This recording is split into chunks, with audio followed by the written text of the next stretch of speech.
They come for about 3 months every year, and there are several places in Salisbury where they're known to nest. But the numbers of swifts coming back to the UK has been declining.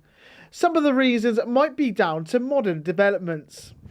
It could be partly food source, so pesticides maybe killing off some of the insects, but it's also largely that swifts nest in our buildings. Since we've cut down all the old trees, there's nowhere for them to nest in the trees. So since Roman times, they've nested in our buildings, and since there's been maybe lots of buildings knocked down, modernisations, new builds, there's not much nesting space for them anymore, and people inadvertently do block up the nesting spaces. One of the places they're known to nest is at Sarum College near Salisbury Cathedral. They've now installed 4 boxes to try and help the birds build the nests. It's all part of the Swift project, and Christine Nielsen-Craig from the college says she's excited by the project. I think we were excited about participating in a community project. Birds are part of a joyful contribution to this wonderful world that we live in, and we wanted to be part of a movement to help encourage them to be here.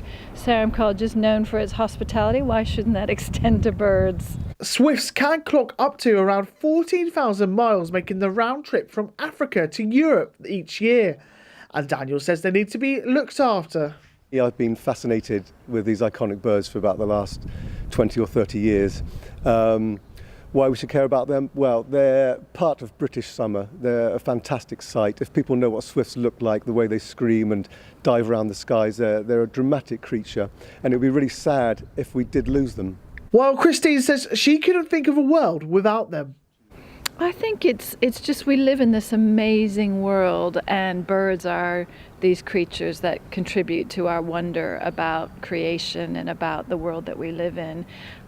So I think none of us could really imagine a world without birds. Alongside the boxes, for the first time ever, there'll be a National Swift Awareness Week in the middle of June.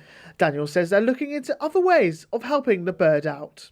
Nest boxes, I mean, it's not the ideal solution, but it's one of the solutions. It's also possible to actually build buildings with hollow bricks inside with a small opening so just swifts can get inside and not any larger birds. That would be the ideal thing, and we're approaching different builders and building developers at the moment. Daniel Padwick, That's TV.